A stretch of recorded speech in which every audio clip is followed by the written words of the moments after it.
بلدیاتی ایکٹ پر تنقید کی ہمت کیسے ہوئی؟ بلاول آگ بگولا۔ متحدہ کی پتنگ کاٹ دی، دہشت گرد قرار دے دیا۔ کہتے ہیں جب سے پیدا ہوئے ہیں ایم کیو ایم کو دہشت گرد جماعت کے طور پر جانتے ہیں۔ سندھ میں بلدیاتی ایکٹ کو کالا قانون کہنے والوں کا منہ کالا ہوگا۔ پاکستان مخالف نعرے لگانے والوں نے ہمیں لیکچر دینے کی ہمت بھی کیسے کر لی؟ لسانی سیاست نہیں چلنے دیں گے، پتنگ اب نہیں اڑے گی، صرف تیر چلے گا۔ پاکستان میں دہشت گردوں کی کوئی جگہ نہیں، کالعدم تحریک طالبان سے بھی مذاکرات نہیں ہونے چاہیے۔ پی ٹی آئی اپنی مرضی کا نظام مسلط کرنا چاہتی ہے، ان کی ہر سازش ناکام بنائیں گے۔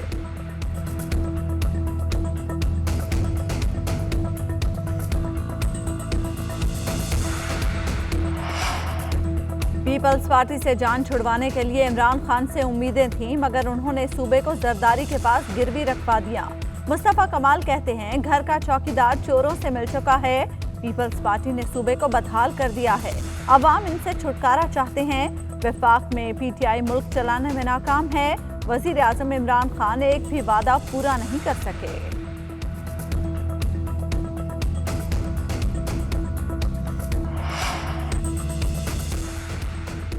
سندھ کے پورے عوام اس کالے قانون کے خلاف ہیں۔ بلاول بھٹو کی بوکھلاہٹ ہمیں نظر آ رہی ہے۔ ایم کیو ایم پاکستان رابطہ کمیٹی کے رہنماؤں کی جوابی پریس کانفرنس۔ عامر خان نے کہا جب ووٹ کی ضرورت ہوتی ہے تب ہم آپ کو دہشت گرد نظر نہیں آتے۔ پیپلز پارٹی اپنے مفادات کے لیے باریوں کے حقوق پر ڈاکہ ڈالتی ہے۔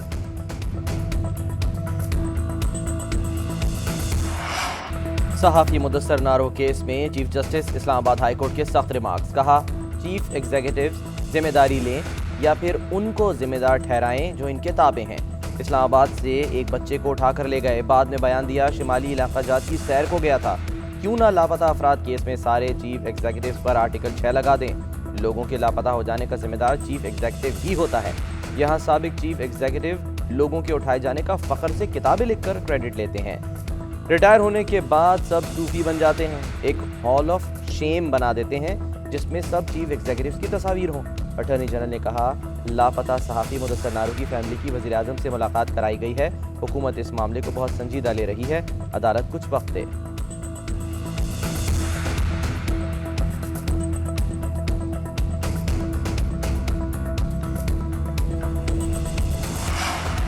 کوئی بھی مذہب دہشت گردی کی اجازت نہیں دیتا۔ ملک میں کرپشن کی وجہ قانون کی حکمرانی نہ ہونا ہے۔ قانون کی عملداری نہ ہونے سے ملک ترقی نہیں کرتا۔ قربانیاں دینے کے باوجود مغرب نے کبھی پاکستان کو کریڈٹ نہیں دیا۔ ہم ایک دوسرے کو اتحادی کہتے تھے، وہی ہم پر بم گرا رہے تھے۔ وزیر اعظم کا اسلام آباد میں تقریب سے خطاب۔ کہا بھارتی حکومت کی پالیسیاں انسانیت سوز ہیں، مگر اس پر کوئی مغربی ملک تنقید نہیں کرتا۔ کشمیر میں کوئی اور ملک ایسا کر رہا ہوتا تو کتنا شور مچتا۔ ایف آئی اے نے شہباز شریف کو منی لانڈرنگ کیس کا مرکزی ملزم قرار دے دیا۔ شہباز شریف اور حمزہ شہباز کے خلاف 16 ارب روپے منی لانڈرنگ کا چالان بینکنگ کورٹ میں جمع۔ ایف آئی اے نے گواہوں کی فہرست بھی عدالت میں جمع کرا دی۔ موقف اپنایا، سلیمان شہباز سمیت 3 ملزم اسی مقدمے میں اشتہاری ہو چکے ہیں۔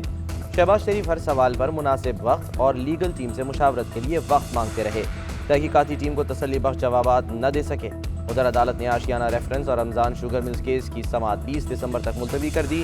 حمزہ شہباز نے نیب آرڈیننس کے تحت رمضان شوگر ملز کیس میں بریت کی درخواست دائر کر دی۔